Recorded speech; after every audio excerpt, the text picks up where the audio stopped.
சித்திரை முதல் நாளை நாம் எப்படியெல்லாம் கொண்டாட வேண்டும், அன்றைக்கு நாம் என்னென்ன செய்ய வேண்டும் என்பது பற்றியெல்லாம் தெரிந்து கொள்ளலாமே. தமிழ் புத்தாண்டு வரப்போகிறது. தமிழ் மாதங்கள் 12இல் முதலாவதாக வரும் சித்திரை மாதம் முதல் நாளை தமிழ் புத்தாண்டாக கொண்டாடுகிறோம். சித்திரை முதல் நாளை நாம் எப்படியெல்லாம் கொண்டாட வேண்டும், அன்றைக்கு நாம் என்னென்ன செய்ய வேண்டும் என்பது பற்றியெல்லாம் தெரிந்து கொள்ளலாம். புத்தாண்டு அன்று காலையில் மருந்து நீரில் நீராட வேண்டும். இந்த மருந்து நீரானது தாழம்பூ, தாமரைப்பூ, மாதுளம்பூ, துளசி, விஷ்ணுகிராந்தி, சீதேவியார் செங்கழுநீர், வில்வம், அருகு, பீர்க்கு, பால், கோசலம், கோமயம், கோரோசனை, மஞ்சள், திப்பிலி, சுக்கு போன்றவற்றை சேர்த்து காய்ச்சப்படும். பூக்களால் அலங்கரித்து விளக்கேற்றி வணங்க வேண்டும். உலகம் முழுவதும் வசித்து வரும் தமிழர்கள் சித்திரை முதல் நாளில் தமிழ் புத்தாண்டை மா, பலா, வாழை ஆகிய முக்கணிகளுடன் வழிபாடு செய்து கொண்டாடுகிறார்கள். தமிழக மக்கள் இந்த ஆண்டு ஏப்ரல் 14ஆம் தேதி தமிழ் புத்தாண்டை கொண்டாட தயாராகி வருகின்றனர். சந்திரன் சூரிய சுழற்சியை கொண்டு அமைக்கப்பட்ட இந்து நாட்காட்டியின்படி சித்திரை முதல் தேதி தமிழ் புத்தாண்டின் முதல் நாளாகும். இந்தியா முழுவதும் பல்வேறு மொழி பேசும் சமூகங்கள் அவரவர் மொழிகளில் தங்கள் பாரம்பரிய புத்தாண்டை கொண்டாடுகின்றனர். தமிழ் புத்தாண்டு சித்திரை முதல் நாளில் தமிழ் மக்கள் தங்கள் வீடுகளை சுத்தம் செய்து வாசலில் பல வண்ணங்களில் அரிசி மாவு கோலமிட்டு அலங்கரிக்கிறார்கள். புதாடை அணிந்து வீடுகளில் உணவு சமைத்து கடவுளுக்கு படைத்து வழிபடுகிறார்கள். பின்னர் குடும்பத்துடன் கோவிலுக்குச் சென்று சாமியை வழிபடுகிறார்கள். பின்னர் மூத்தவர்களிடம் ஆசீர்வாதம் வாங்குகிறார்கள். தமிழ் புத்தாண்டு நாளில் மக்கள் ஒருவருக்கொருவர் புத்தாண்டு வாழ்த்துக்கள் என்று கூறுவது மரபாக இருந்து வருகிறது. தமிழ் புத்தாண்டில் மக்கள் பக்தி பாடல்களை பாடுகிறார்கள். பொங்கல் செய்து அதை சாமிக்கு படைத்து மற்றவர்களுக்கும் வழங்குகிறார்கள். அது மட்டுமில்லாமல் இந்த பருவத்தில் மாங்காய் கிடைக்கும் என்பதால் சிலர் மாங்காய் பச்சடியும் செய்கிறார்கள்.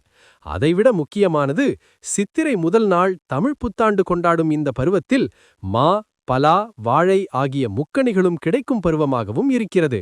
அதனால் மா, பலா, வாழை ஆகிய முக்கணிகளை ஒரு தட்டிலும் நாணயங்கள், தங்கம், வெள்ளி நகைகள், கண்ணாடி, பூக்கள் ஆகியவை வைத்து வழிபாடு செய்யப்படுகிறது. இது வருகிற ஆண்டில் தனிப்பட்ட வாழ்க்கையிலும் குடும்பத்திலும் நல்ல அதிர்ஷ்டத்தையும் செழிப்பையும் ஏற்படுத்தும் என்று நம்பப்படுகிறது. எல்லா மொழி மக்களும் வெவ்வேறு பண்பாடு உடைய மக்களும் தங்களுக்கு என்று ஒரு ஆண்டு கணக்கையும் புத்தாண்டு கொண்டாடுவதையும் வழக்கமாக கொண்டுள்ளனர்.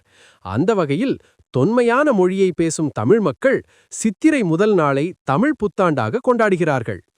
தமிழ் புத்தாண்டிற்கு முதல் நாளே வீட்டை சுத்தம் செய்தல், பூஜை அறையில் உள்ள பொருட்கள், தெய்வங்களின் படங்களை சுத்தம் செய்து மஞ்சள் கும்பமிட்டு அலங்கரித்து வைக்க வேண்டும். இதனுடன் முதல் நாள் இரவு பூஜை அறையில் முக்கணியான மா, பலா, வாழைப்பழங்களை வைக்க வேண்டும். இதனை தவிர்த்து வேறு பழங்களையும் வைக்கலாம். முக்கியமாக ஒரு எலுமிச்சை பழம், வெற்றிலைப்பாக்கு வைக்க வேண்டும். மேலும் பூஜை அறையில் ஒரு கண்ணாடி, ரூபாய் நோட்டுகள் போன்றவற்றை வைக்க வேண்டும். புத்தாண்டு அன்று எழுந்து பூஜை அறையில் உள்ள கண்ணாடியில் முகத்தை பார்த்துவிட்டு பூஜை அறையில் உள்ள பொருட்களை தொட்டு வணங்கிவிட்டு அன்றாட வேலைகளை செய்ய வேண்டும். வீட்டு வாசலில் கோலமிட்டு அலங்கரித்து கதவுகளில் மஞ்சள் குங்குமமிட்டு அலங்கரிக்க வேண்டும். புத்தாண்டு அன்று காலையில் எழுந்து மருந்து நீரில் நீராட வேண்டும். தமிழ் புத்தாண்டு அன்று இந்த நீரில் நீராடுவதன் மூலம் நற்பலன்களை பெறலாம். குளித்ததும் பூஜை அறையில் விளக்கேற்றி வைக்க வேண்டும். அதன் பிறகு சர்க்கரை பொங்கல் சமைத்து கடவுளுக்கு நெய்வேத்தியம் படைக்க வேண்டும். அது மட்டுமில்லாமல் பாசிப்பருப்பு பாயசம், வெல்ல அவல் போன்ற இனிப்பு வகைகளும் செய்து படைக்கலாம். மதிய உணவில் அறுசுவையும் சேர்த்து கொள்ள வேண்டும்.